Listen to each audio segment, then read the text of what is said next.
What's up guys, it's Nicholas, and today I'm going to be talking to you guys about the Corsair Void wireless headset and what I think about it as someone who's used it for over a year now. It doesn't seem like it's been that long, but it has, and I'm glad that I waited this long to review it because actually I won't give it away. I'll let you guys know. Let's do this.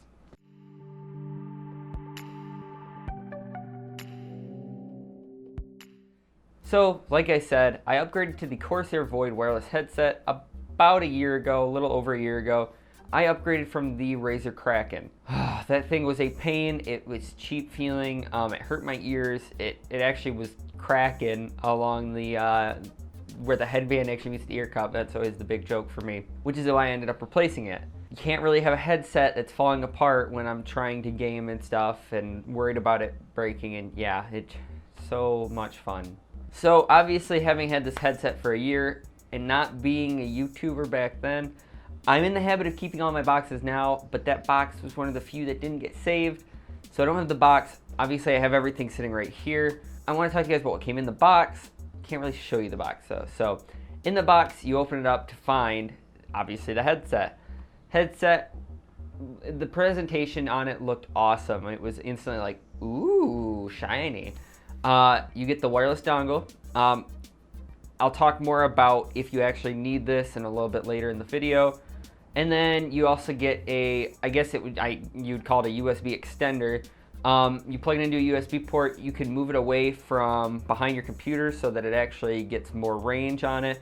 I have noticed it does work, obviously. The further you put it out away from your computer, the better reception you get. And then also a micro USB cable, which I either broke or lost. I'm not 100% sure. I can't find it though. Any micro USB cable will work though. As you can see, I do have the yellow version of this headset. It is the Best Buy exclusive. It is ugly as sin, but this was the version that was on sale for $70. And there's two things that I love in this world, and it is tech and really good deals, and sometimes that ends with me having a headset that is, like I said, ugly as sin. So yellow aside, on the wireless version there is also a white version and a carbon version, which is just a black, but there's also a wired version of this headset that we're not really touched on. I know there are some differences between the wired and the wireless. I'm only going to be talking about the wireless. That's all I have experience with, but I did want to tell you guys that the wired version does come in a crimson red color, which I was actually very fond of. I wish I actually did a red PC. That'd be really cool. Again, I don't know why they have RGB lighting on a headset that's colored, but yeah. And then also the standard white and the standard black. Now, I did say that these have a RGB element to them. On the ear cup, there is the Corsair logo, which I have mentioned in the past. I'm very fond of. I like the Corsair logo. It's very simple. I also kind of like the Logitech logo, just the simple G. That's really cool. But on the side of the ear cup, this does light up along with these little spots, I guess that's how you call it, a little racing stripe along the bottom edge. This all lights up. Personally, I always leave mine off. It wastes battery, and honestly, like I said, with the yellow headset, doesn't really matter what color you change that to because you can see the yellow headset. So I just decided just to leave it off, save battery life. So besides the terrible yellow color, the design of this headset really does get a seal of approval for me. It really is a very sharp looking headset.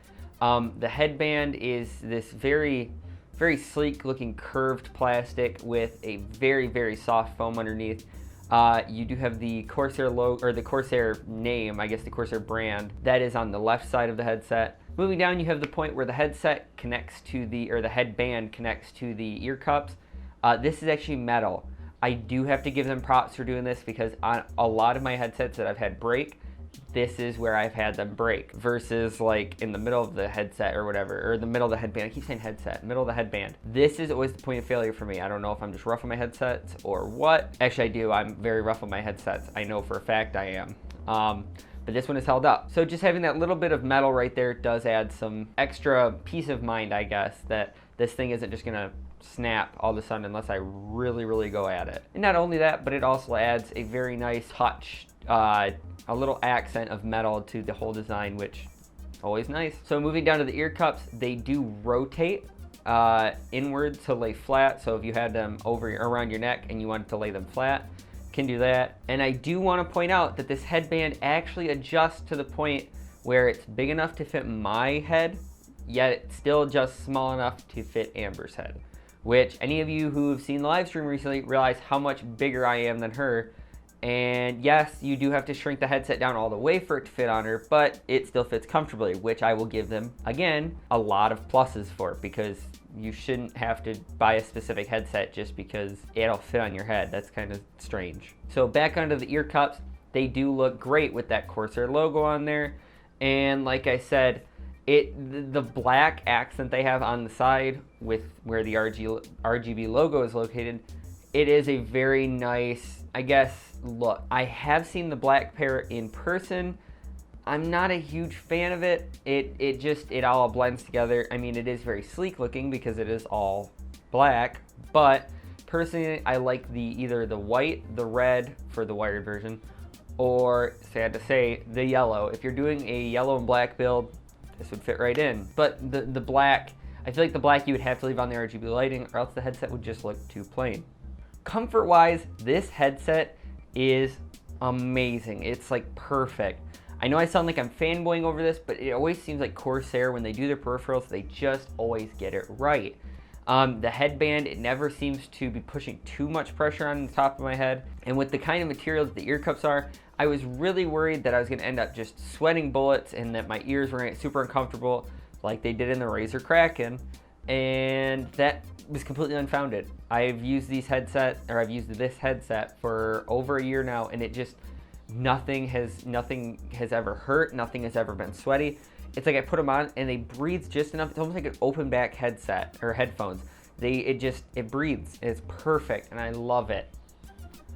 Unlike that pleather material, which, yes, at first feels nice, but it's just, I like the pleather material. I like the leather material too, but it doesn't let your ears breathe, and they just get so sweaty and hot, and it just gets uncomfortable. All right, on the left ear cup, we do have the buttons to turn the headset on, the headset off, and we also have this nice volume rocker. So the volume rocker is a nice touch.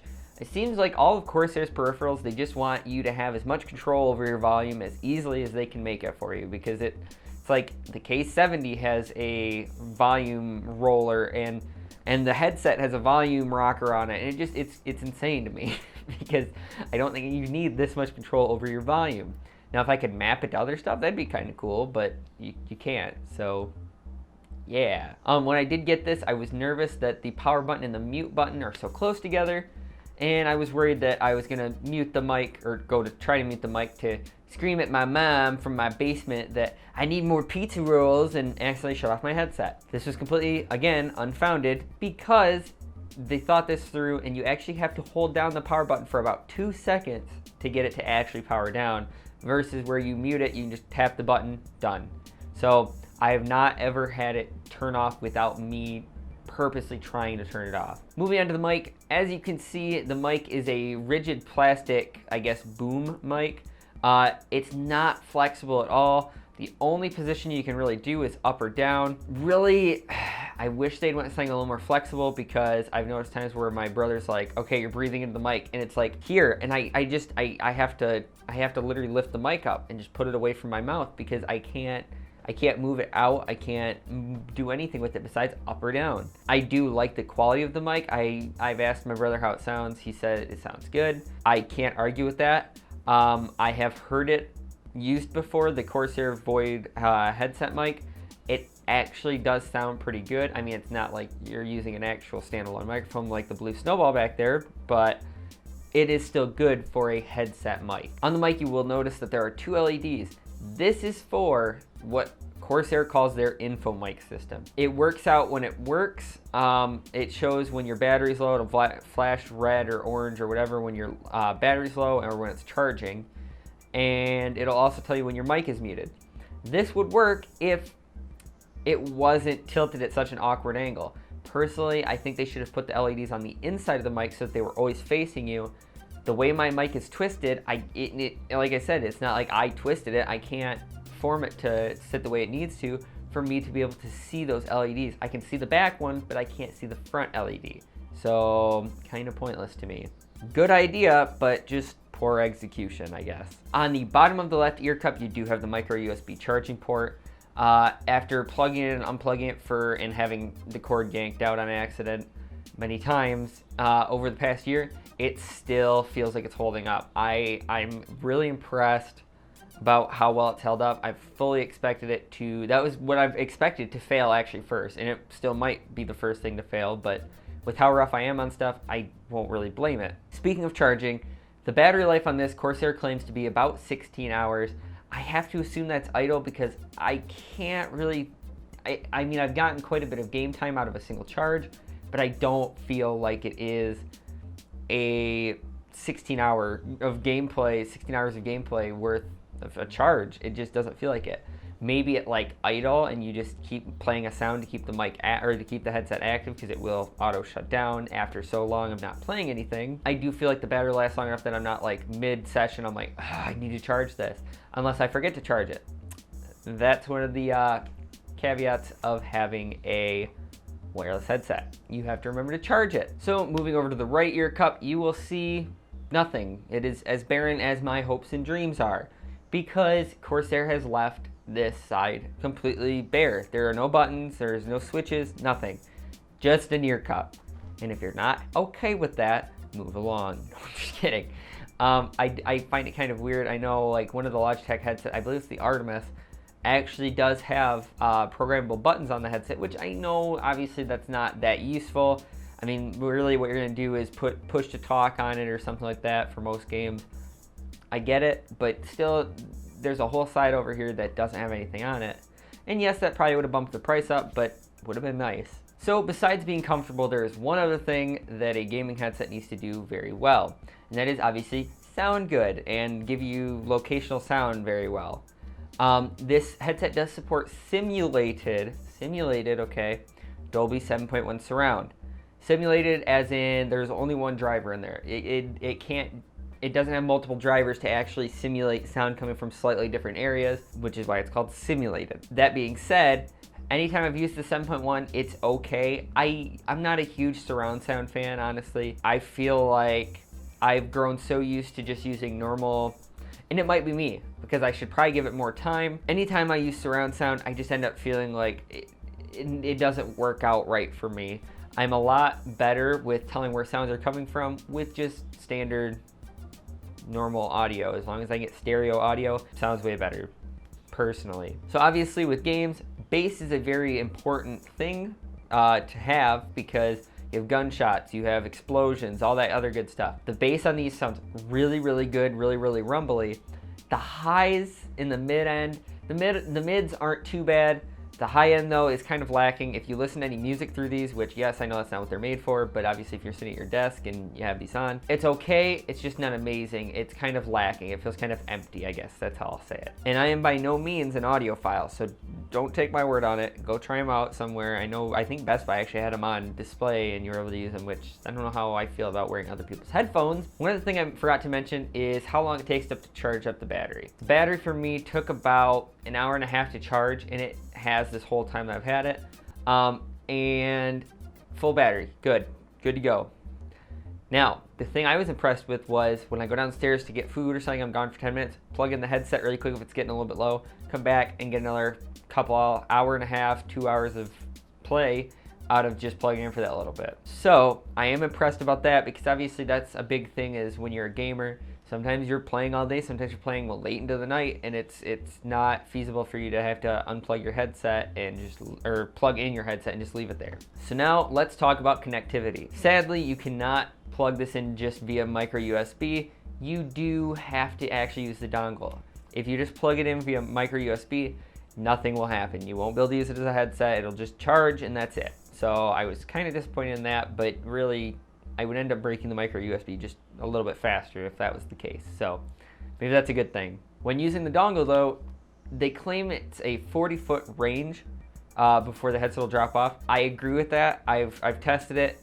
You can get a good distance away from the computer as long as you have line of sight. As soon as you put a wall or a door or anything in between you and the computer, or you and the dongle I should say, it drops down. It gets bad really fast, which I understand. It's for you sitting in front of the computer. It's not for you to walk away. I know that other headsets that are wireless, obviously, you can walk away from the computer, go do some stuff, obviously like in the next room, and then come back and you will never have dropped. It won't do that. It does it okay through one wall, but as soon as you even start like moving like around a lot or get anything else in the way, even like a person, done. You're done. So as with all Corsair peripherals, it does use the Q software, which is a good thing for anybody that likes Q software, which I am a huge fan of the Q software. I know it had a rocky start. It is a lot better now. I can't complain. I've used it a lot and I've always liked it. So, but that being said, since it uses Q, it will sync up if you use Lighting Link on the software. So like with the Corsair Polaris mouse pad, the K70 keyboard, it'll all link together. It's really cool. It's a cool ecosystem. I'm just not a huge fan of everything flashing together. That I'm not into strobe lights in my gaming setup or in my, I guess, productivity center now, because I don't really game in here anymore. So this headset retails for $99 right now on Amazon. Do I think it's worth it? Yes. For a gaming headset that's wireless, $99, especially with RGB, especially from a company like Corsair, $99 I feel like is the sweet spot to hit, and it just does an awesome job, and it just rules that space, in my opinion. I've heard that the HyperX Cloud headset, which is wired obviously, is something that people would pick over wireless headsets. And that's another thing. The sound quality for being a wireless headset is amazing. I used to be afraid of getting a wireless headset just because I heard so many bad things, but completely changed. It's awesome now. So just to recap, yes, I do recommend the headset. It's a great starter wireless headset. It's not too expensive. It's at the top end of where like a wired headset would be, like a good wired headset, and I consider this a good wireless headset. So why not? Less cords is better. I don't actually, not always. Less cords is most of the time better. So yeah. I am looking to replace these though with a actual pair of studio monitors, probably something off Mass Drop. Not because they don't fulfill my needs, it's just I need something that's neutral for when I'm editing audio and stuff like that on the videos. So, and obviously Amber's gonna need something too, so I'm gonna look at some studio monitors to see what I can find. And yeah, I'll probably do a review on those too actually, so stay tuned for that. Alright guys, I hope you enjoyed this video. I enjoyed making it. Leave me a like if you liked the video. Leave me a dislike if you disliked it. Let me know why you disliked it. Help me out, helps out the channel to know what I'm doing wrong. And yeah, make sure you guys subscribe, tell your friends about the channel, spread the word. And make sure you guys check out Twitter and Instagram. We need more followers over there. I want to run more polls and stuff, and I can't do that if there's no one on my Twitter or Instagram, so get on that. But anyways, thank you guys so much for watching, and I will see you guys in the next video.